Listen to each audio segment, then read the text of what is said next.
This is the smartwatch market share as of Q2 2024. And this is Garmin's slice of the pie. It's so small that it doesn't even get a label in this study. It's just this tiny sliver here lumped into the other section. And yet, their stock is going to the moon. One of the really surprising results so far in earnings season is from Garmin. This is a stock that has been appreciating very significantly, bringing the one-year move to almost 100.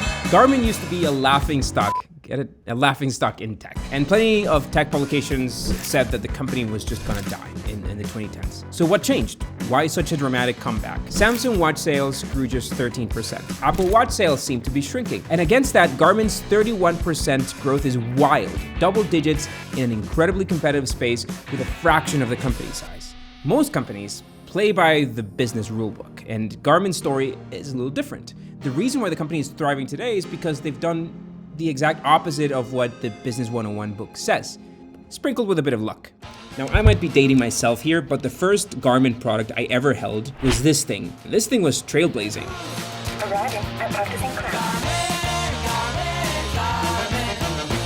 cloud. I was born in '88, and my generation was the first that didn't have to learn to read maps to drive. For a short while, we printed MapQuest directions, but then we had Garmin. The company was a monster by the end of 2002, thanks to its car stuff, which I'm gonna get to. 3 million devices sold in 100 countries, 1,500 employees at the end of the year, and a public company. And amid this success in 2003, this little employee side project ended up becoming the Forerunner 101, this miniaturized version of the main GPS device, which was kind of made for runners to track their distances. It was a decent product, and by the end of 2008, it had amounted for around $400 million in sales, thanks to a few new versions and iterations. But at this point, those sales were completely dwarfed by their real hit product. The champion of personal navigation.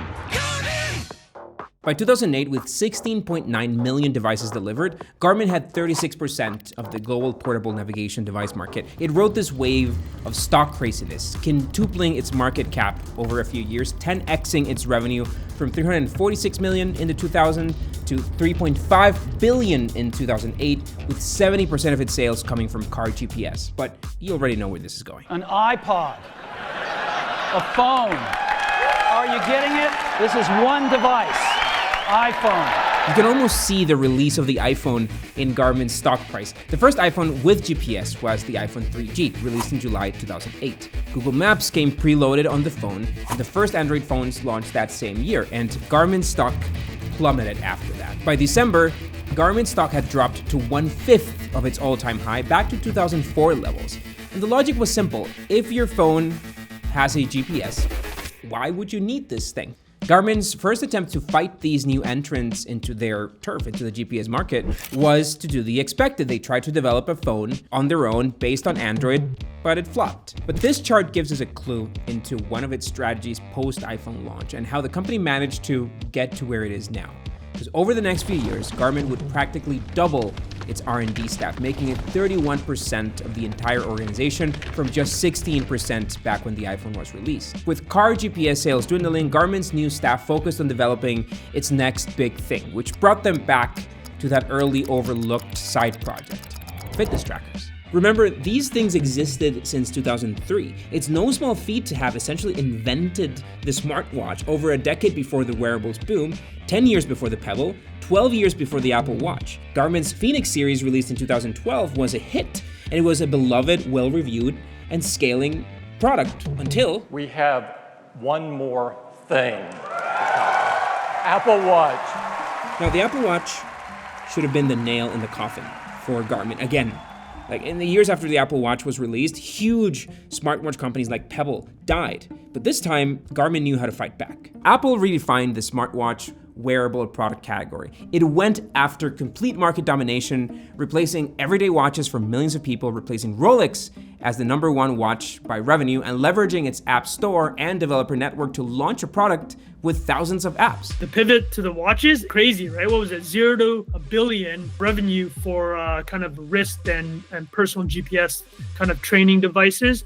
in 10 years is pretty impressive. That's Strong Fan. He's a business reporter. He has this newsletter and Substack with thousands of subscribers, and he recently broke down Garmin's entire history in his Sat Post newsletter. So I'm going to link that below if you want to dig deeper. If you actually watch the journey of Apple Watch, though, right? They first did come out kind of more a general lifestyle brand. Famously, they had the Hermes clip to have the band on the watch, and it's supposed to be a fashion statement. But Garmin was the opposite. Garmin was a fitness tracker first, which, also told time. It's much more customizable on the type of fitness you can do, the reps, the kilometers. It can really get you in the right heart range. The best quote I saw from the Garmin Reddit, Garmin is a health and fitness watch with smartwatch features, whereas Apple is a smartwatch with some health and fitness features. That change makes all the difference in the world. The company understood that there was no way to compete in the broad category where Apple had just placed itself.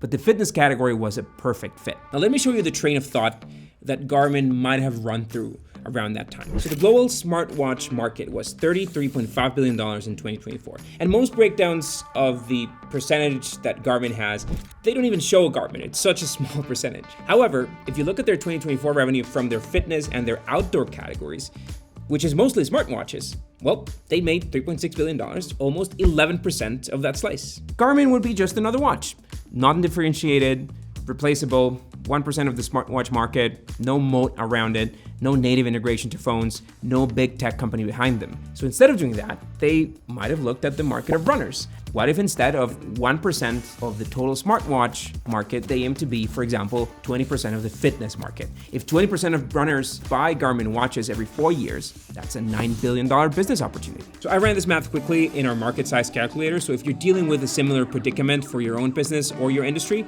you can download it for free here. So as I mentioned before, this was key to the Garmin story. Instead of going after the entire market, it doubled down on the niche use case. Over 22% of US adults exercise daily. Running is a booming sport, and lo and behold, Garmin was there to ride that wave. Garmin's are really designed for fitness and wellness focused people. This 9-day battery life, you be teasing me, girl. You could be, pushing something up and it's counting the number of pushes you're doing. Garmin's fitness category grew 32% in 2024 against the previous year. And this wasn't some surprise quarter. It wasn't a marketing stunt that worked really well. It's just consistent and solid growth grinding over the years. Now, don't forget, this is still a tiny slice of the entire smartwatch market, but that's not why investors are rewarding Garmin. The only company that grew faster that quarter was Huawei, but that isn't a company that US investors want to get into. It's a Chinese company and it's banned in the US. And fitness watches are not the only answer. Garmin's outdoor category grew 30% in the fourth quarter of 2024, 16% if you look at the entire year. If you're less adventurous and more of a city person,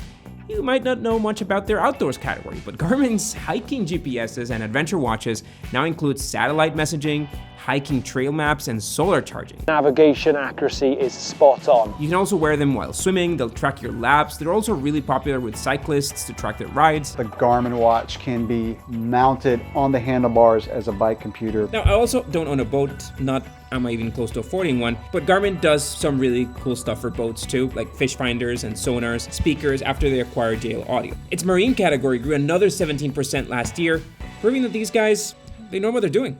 Instead of chasing this red ocean, this highly competitive space of lifestyle, everyday watches that try to be good at everything, Garmin settled into two specific categories and made it a goal for them to be the best. Garmin had a mainstream device for any car, for any driver, but smartphones snatched that market away in a matter of months. And there was no sense in competing in that market, but a good set of startup founders would have refused to give up on their product that made their company. Instead, Garmin decided to focus on another niche, like unattended markets through their employee passion project, their first fitness smartwatch. Now, I'm a startup founder, and there's this constant bombarding of never give up motivational content. Like pivoting a company requires giving up. Like it requires understanding that the world changes, and sometimes it isn't worth competing. Being niche is a key business strategy.